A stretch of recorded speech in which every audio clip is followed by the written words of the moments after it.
Hi, everybody.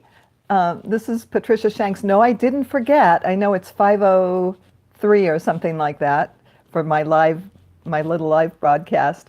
I know it's time change Sunday, but I had a little screen rotation problem for some reason, and had to go back and be all technical and managed to figure it out. So, ooh, there's more light suddenly. I don't know what's going on with the lighting here. So, anyway, I am Patricia Shanks, and this is Studio Shanks Sundays live at 5. And I'm here with Stuffin. Apparently, everybody loves Stuffin, and he has very little to say. And I don't know, maybe that says something about how much I have to say. But this is Stuffin, and Stuffin's going to hang out with us here while I talk a little bit.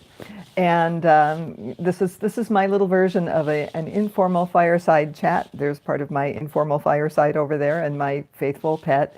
So this is my warm and cozy little chat.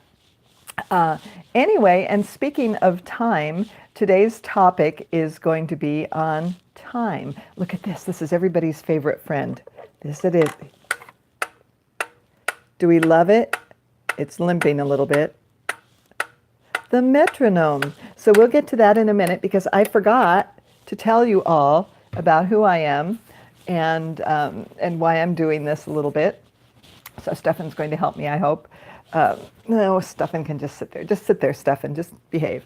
So Sundays live at 5. The reason I do this is so that I can talk about a few things that I can't always talk about in lessons and hopefully speak to some students, my students, other people's students, singers, pianists, performers of all ilk, creative people. And in between some of my hemming and hawing, I hope that there's a little content that maybe fuels a little inspiration, a little creativity in people. And maybe I can speak to some parents and to others who may be interested in music and the creative arts. So, so that you can find me, my website is studioshanks.com. I do teach voice and piano in South Orange County, or in all over Orange County, actually. And you can find me. I teach for Neil Music Instruction in Anaheim Hills, and I also teach at Laguna Hills Music and other parts here and there sometimes. And let's see, how else can you find me? My Facebook page. I'm sorry, that whole thing with having to rearrange my phone and make it go sideways and it wouldn't do it, that just really set me off. I need a crew. I keep saying I need a crew. You can find me on my Facebook page at Patricia Shanks Music. That's my main Facebook page. I'm Patricia_Shanks, I think, on Instagram. I'm Studio Shanks on Twitter, although I haven't been there very much. Time, today's topic. There are priorities and there are things to take care of that take precedence over the social media. And the social media, quite honestly, even though I'm thankful for social media and the ability to do things like this YouTube Live, social media can really drain you of your valuable time. And it's kind of like a give and take. There are important things to learn via social media and important relationships to find and keep and make. But also, it takes away from your growth, possibly, as a creative person, as a musician. And it's really important to prioritize how you use your time. So there are various aspects of time, my little metronome aside, way aside. I had to find my metronome. My metronome, I thought, this has been how long it's been since I used my metronome. I have an app now that I carry around with me because as a traveling music teacher, I can't have all of this equipment with me. And sadly, my metronome, I thought, where did I put that? And I had to search all over. And a good part of my time earlier today, it seems like this 5 o'clock arrived at about 2 o'clock today. Losing that 1 hour for Spring Forward really sets everything off. And I hope one day, thank you, Benjamin Franklin, I hope one day we figure out that we can keep one time and it will work for everything. And we don't need to keep doing this to our system, to everything, just kind of confusing everything. So I spent a good part of the early part of whatever there was today researching some piano methods for new students. because as you know, I've been teaching for many decades, and as students change, as our environment and culture and everything change, it's always a little bit of a struggle between finding the balance between teaching substantively and teaching in whatever way it takes to motivating students. Sometimes that involves being creative and a little more toward the games or play kind of thing, which I don't really care for, but I know it can work with certain students. And one thing about me when I'm working with students, every student is an individual. Every student is, I just changed my lighting. I think it has to do with the light in the background. Every student is unique and requires very specific materials, specific approach. And my goal is to not make, but help a student want to get more from their music experience. And the idea that, you know, children especially take music lessons as a sort of an enrichment or an attachment to other things that they do. I really wish that weren't so prevalent.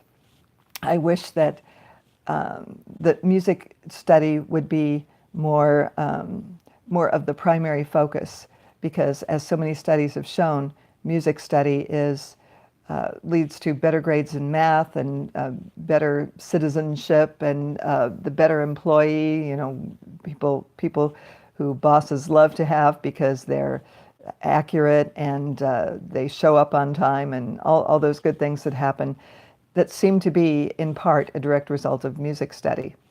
So it is a struggle getting back to my original thought, it is a struggle sometimes finding the right music, the right books for the right students. Sometimes, books. I remember one time a student, it was a voice student, said, oh, well, if I get that, now I have all those books.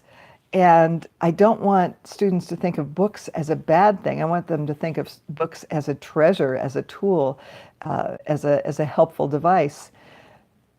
So sometimes I have to sneak my way into books or method books, and I don't like some of the things that look very industrial and kind of frightening and definitely won't be used.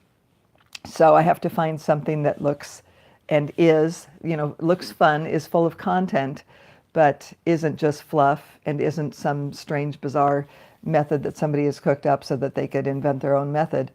At the same time, I look at new methodology and new ways of approaching teaching in singing and in piano.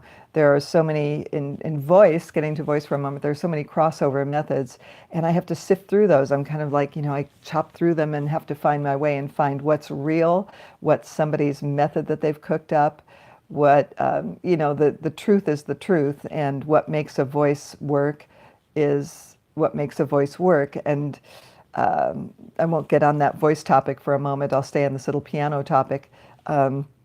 What motivates a student is something that they feel good about, something they feel happy about, something they feel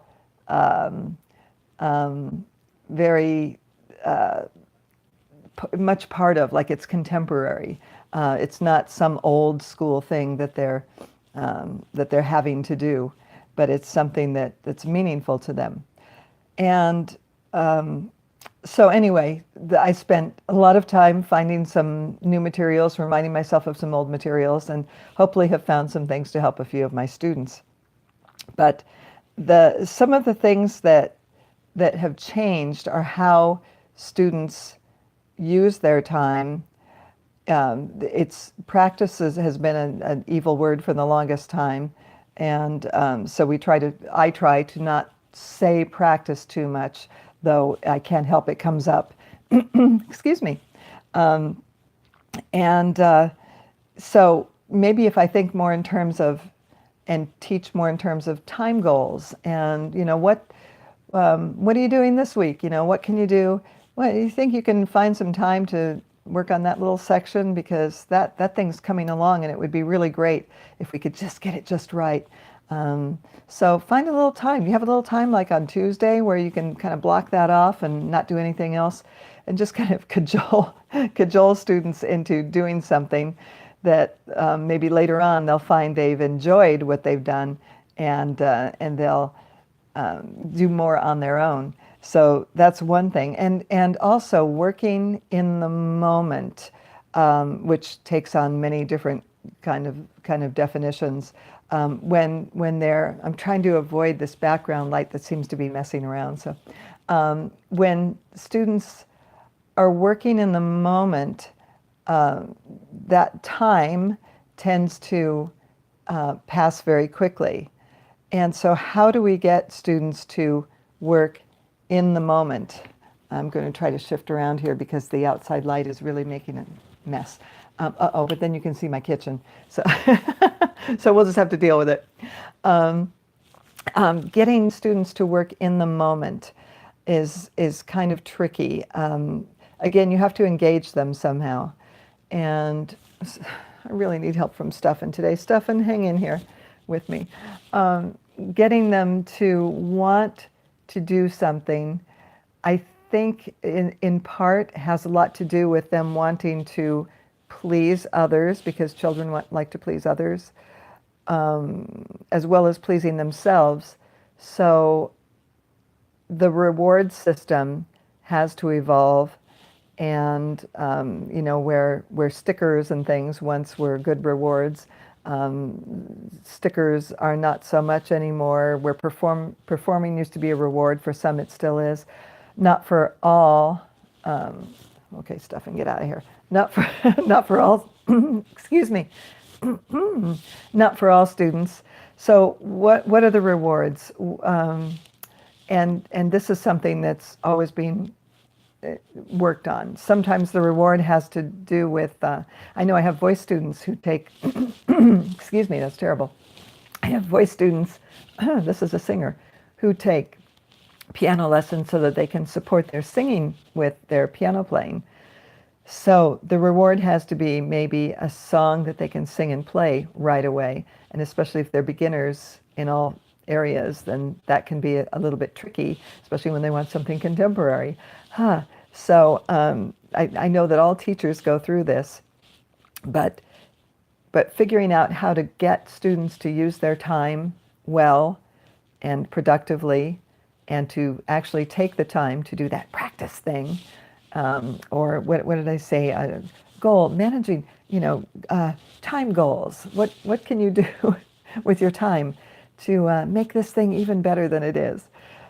Anyway, it's always evolving and morphing and very, very tricky. But teachers who are teachers, I think, are up to the challenge. And we want the best for our students. We want them to be excited. I know I was excited with an adult student who did something just yesterday in his lesson. And he was kind of laughing at me because I was practically jumping up and down like it was some kind of a football game or something. I was cheering. I was saying, yes, yes, that's it. Can you tell? And he could. And so that was one of my teaching exciting moments, which we look forward to and we'll always like more of. Students, I'm looking at some of my notes here because I want to have something in here of value. Students are always telling me they don't have time for things. And it's not that they don't have time.